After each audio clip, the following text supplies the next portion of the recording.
Criminalization, another very, very tough issue.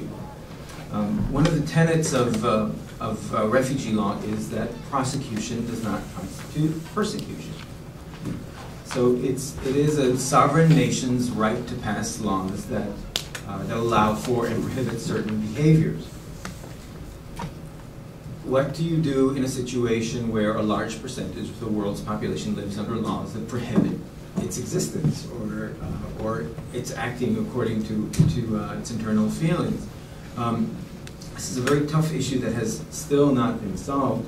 I think we can look to Amelia and to Roy to perhaps help us understand the issue of criminalization better. But it's generally accepted that the more severe the criminalization is, the more severe the punishment is for the same-sex act or for being LGBT, the more likely it is that the person will qualify as a refugee.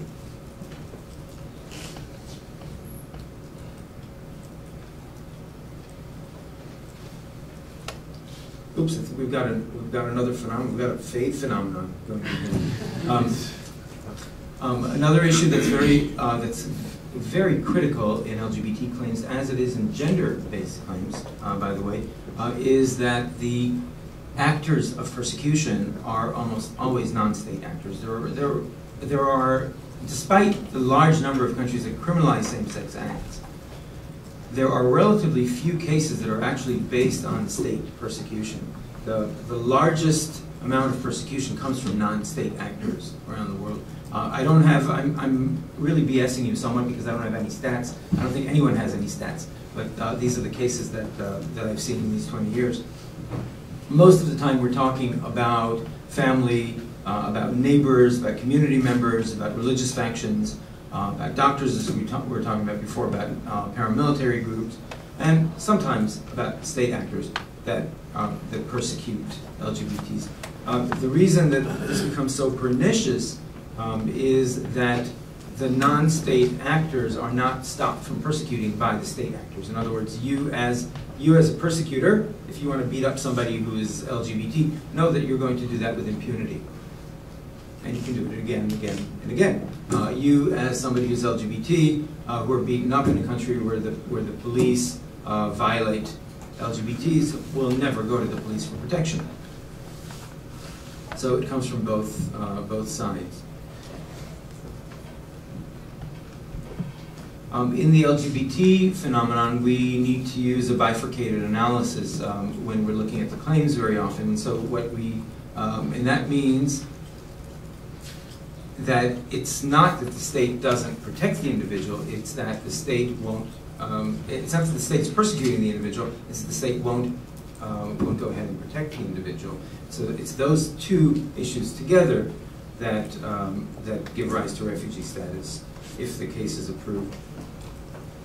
Discrimination is another issue, and it's not just an issue in LGBT cases. Discrimination and whether discrimination constitutes persecution rises to the level of persecution is common in every case.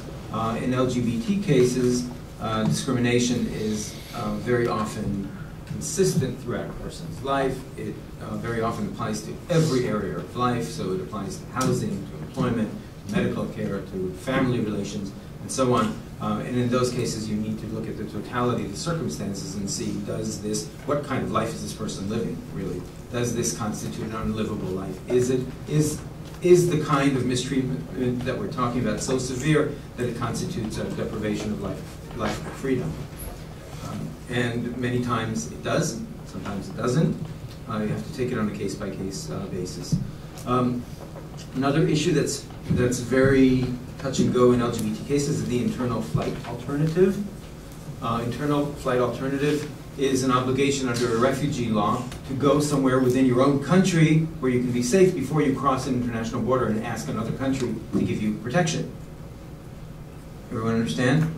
So that means move to San Francisco or New York before requesting refugee status in Des Moines.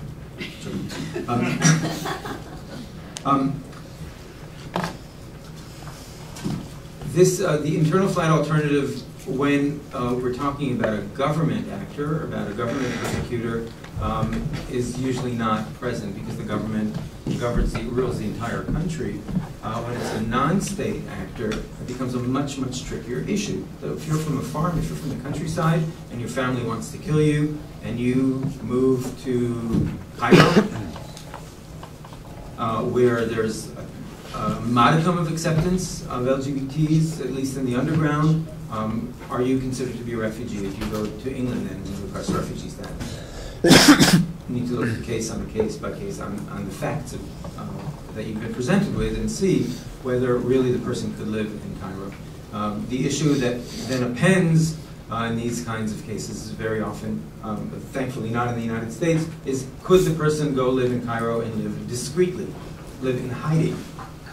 And up until very recently, the United Kingdom applied the requirement of what's called discretion to LGBT cases, which required that you that you prove that you can't go live discreetly somewhere else. In other words, hide your sexual orientation or gender identity in order to survive.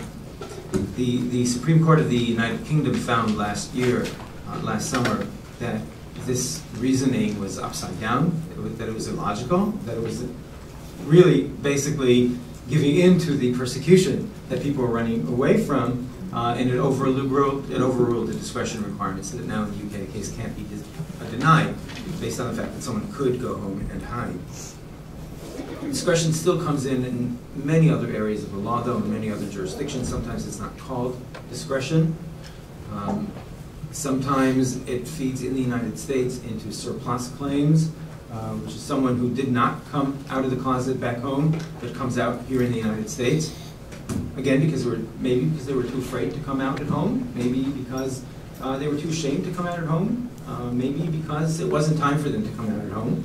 Then the question comes out, is the person qualified for refugee status? Do they have a well-founded fear? If they go back, will they be persecuted for their sexual orientation or gender identity? Will they come out? What's the likelihood they would come out? It's a very complicated decision-making process, and it's not simple.